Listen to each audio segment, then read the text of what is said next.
નમસ્કાર મિત્રો, D farmer ચેનલમાં તમારું સ્વાગત છે। દેશ, દુનિયા અને ગુજરાતના તાજા, મોટા અને સૌથી મહત્વપૂર્ણ સમાચાર જાણીએ તે પહેલા ચેનલમાં નવા હોય તો ચેનલને જરૂરથી સબસ્ક્રાઇબ કરી અને વિડીયોને લાઇક કરી દેજો। દેશના કરોડો ખેડૂતોને પીએમ મોદીની મોટી ભેટ। સરકારે ડાંગના ભાવમાં 69 રૂપિયાનો વધારો કર્યો। જમીનની ખરીદી અને વેચાણના 117 વર્ષ જૂના નિયમો થશે રદ। ઓનલાઈન રજિસ્ટ્રીની તૈયારીઓ શરૂ। અબદાનીઓ હવે ભારતની યાત્રા કરી શકશે। સરકારે 5 વર્ષ પછી વિઝા સેવા શરૂ કરી। ભારત અને બાંગ્લાદેશ સરહદ પર તણાવ વધ્યો। બંને દેશની સેના આમને સામને। સાવરકર વિવાદમાં ઉદ્ધવ ઠાકરેના જૂથના નેતાએ રાહુલ ગાંધીને મોઢું કાળું કરવાની ધમકી આપી। કોંગ્રેસમાં અંદરોઅંદર વિવાદ। સાંસદ શશી થરૂરને ભાજપના સુપર પ્રવક્તા ગણાવ્યા। ભાજપના સાંસદ નિશિકાંત દુબેએ કોંગ્રેસ પર પ્રહાર કર્યો। કહ્યું, ગાંધી બનવું સહેલું નથી। કરોડો ખેડૂતોને મોદી સરકારની મોટી ભેટ। જગતના તાતને સસ્તા વ્યાજે મળશે લોન। વિસાવદર પેટા ચૂંટણી માટે કોંગ્રેસે પ્રભારી તરીકે પરેશ ધાનાણીને કર્યા નિમણૂક। યોગી સરકાર બકરી ઉછેરનો વ્યવસાય શરૂ કરવા માટે 18 લાખ રૂપિયાની લોન સાથે 50% સબસિડી આપશે। પાણી માટે શાહબાઝ શરીફ ઘૂંટણીએ પડ્યા। કહ્યું, પાકિસ્તાન ભારત સાથે વાતચીત કરવા તૈયાર છે। રેશન કાર્ડ ધારકો માટે ખુશખબર, હવે મળશે દર મહિને 1000 રૂપિયા।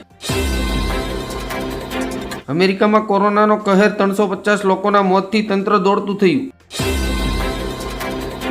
કોરોનાનો ગુજરાતમાં ફૂફાડો, અમદાવાદમાં 17 કેસ, 2ની હાલત ખરાબ।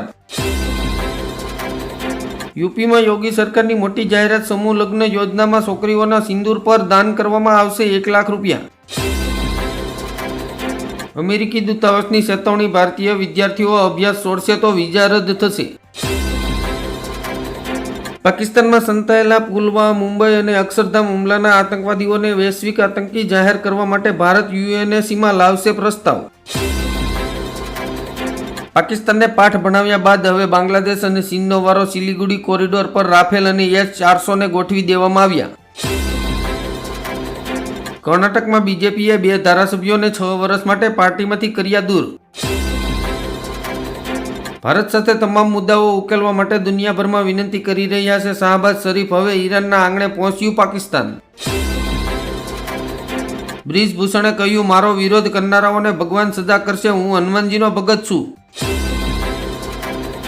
બંગાળમાં કાલીગંજ બેઠક પર 19 જૂને પેટા ચૂંટણી। ટીએમસીએ અલીફા અહમદને ઉમેદવાર બનાવ્યા। આગામી 24 કલાકમાં ભાવનગર, અમરેલી, ગીર સોમનાથ અને દીવમાં ભારે વરસાદની આગાહી। પાકિસ્તાનની પનોતી તુર્કીને લઈને ડૂબી, આર્થિક વ્યવસ્થા કથળી।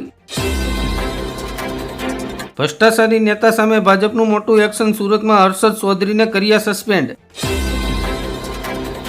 ભારતની મોટી સલાંગ, જાપાનને પાછળ છોડીને બન્યું વિશ્વની સૌથી મોટી અર્થવ્યવસ્થા। પહેલગામ હુમલા પર ભાજપના નેતા રામચંદ્ર જાગરાએ કહ્યું, પતિ ગુમાવનાર મહિલાઓમાં વિરાંગના જેવો જુસ્સો નહોતો એટલે 24 લોકો મર્યા। ગુજરાતમાં ફરી ચૂંટણીનો માહોલ, કડી અને વિસાવદર બેઠક ઉપર પેટા ચૂંટણીની જાહેરાત। સીબીએસઈએ બહાર પાડી નવી માર્ગદર્શિકા, 3 થી 11 વર્ષના બાળકોનું ભણતર માતૃભાષામાં થશે। ગુજરાતમાં કોરોનાના કેસમાં વધારો, અમદાવાદમાં સૌથી વધુ કેસ નોંધાયા। ટ્રમ્પે હાર્વર્ડ યુનિવર્સિટી પર કરી સ્ટ્રાઇક, ભારતીય સહિત વિદેશી વિદ્યાર્થીઓના એડમિશન અટકાવ્યા। મહારાષ્ટ્રમાં કોરોનાનો પ્રકોપ, 2 દિવસમાં 93 કેસ નોંધાયા। મુંબઈ અને પુણેમાં સૌથી વધુ સંક્રમણ। ભારતને આત્મરક્ષણનો સંપૂર્ણ અધિકાર છે। ઓપરેશન સિંદૂર પર જર્મની ભારતને આપશે સમર્થન। સોશિયલ મીડિયા પ્લેટફોર્મ એક્સ વિશ્વભરમાં ઠપ થતા કરોડો યુઝરો મુશ્કેલીમાં। મંદીના માર વચ્ચે રત્ન કલાકારો માટે મોટા સમાચાર, સરકારે જાહેર કર્યું રાહત પેકેજ। ઓપરેશન સિંદૂર બાદ ઉઠ્યો પ્રશ્ન, ખતરા હેઠળ છે પાકિસ્તાનના પરમાણુ હથિયારો। એપલ પછી ડોનાલ્ડ ટ્રમ્પે સેમસંગને આપી ધમકી, કહ્યું ભારતમાં નહીં અમેરિકામાં સ્માર્ટફોન બનાવો। રાજ્ય સરકાર દ્વારા રત્ન કલાકારોના સંતાનોની સ્કૂલ ફી 13,500 સુધી માફ કરવામાં આવશે। રાશન કાર્ડ ધારકો માટે ખુશખબર, માય રાશન મોબાઈલ એપથી ઘર બેઠા ઈ-કેવાયસી કરી શકશો. ગુજરાતમાં આવશે ધોધમાર વરસાદ, વીજળીના કડાકા ભડાકા સાથે 50 થી 60 kmpsની સ્પીડ સાથે પવન ફૂંકાશે.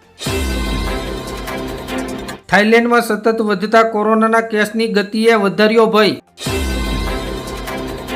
સપા પ્રમુખ અખિલેશ યાદવે કરી મોટી ભવિષ્યવાણી, ઉત્તર પ્રદેશમાં 2027ની વિધાનસભા ચૂંટણીમાં ભાજપ 2 આંકડામાં સમેટાઈ જશે. અમેરિકામાં વસતા ભારતીય સહિતના વિદેશી નાગરિકો પર 5% રેમિટેન્સ ટેક્સનો બોજ લાદતું ટ્રમ્પનું બિલ પાસ. બાંગ્લાદેશે ભારત સાથેની 180 કરોડ રૂપિયાની ડિફેન્સ ડીલ અચાનક રદ કરી. ઓપરેશન સિંદૂર બાદ ગભરાયેલા પાકિસ્તાને આપી વધુ એક ધમકી, જો ભારત પાણી રોકશે તો અમે તેનો શ્વાસ રોકીશું. રાહુલ ગાંધીએ કહ્યું, પીએમ મોદીનું લોહી કેમેરા સામે જ ઉકળે છે.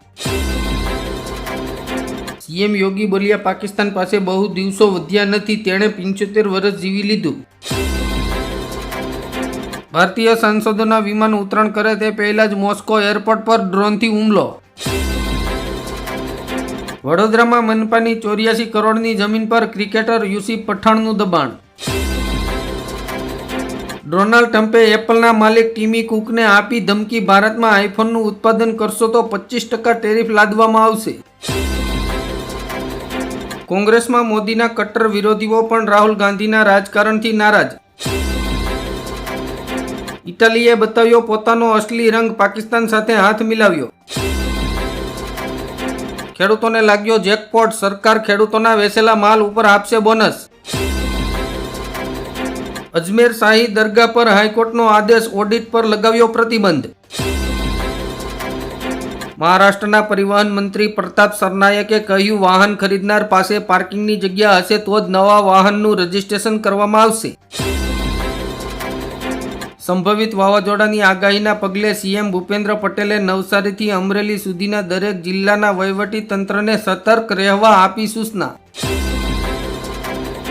સંજય રાવતે કહ્યું, સરકાર એવા દેશોમાં સાંસદોને મોકલી રહી છે જેમને ભારત પાકિસ્તાન મુદ્દા સાથે કોઈ લેવા દેવા નથી. કેન્દ્ર સરકારની મોટી જાહેરાત, સરકારી મકાનોની ફાળવણીમાં દિવ્યાંગોને 4% અનામત આપવામાં આવશે. બનાસ ડેરીએ પશુપાલકોને આપી મોટી ભેટ, દૂધના ભાવમાં પ્રતિ કિલો ફેટે 25 રૂપિયાનો વધારો કર્યો. ડોનાલ્ડ ટ્રમ્પે અમેરિકામાં ગેરકાયદે વસવાટ કરતા લોકો વિરુદ્ધ $50 કરોડ દંડ ફટકાર્યો.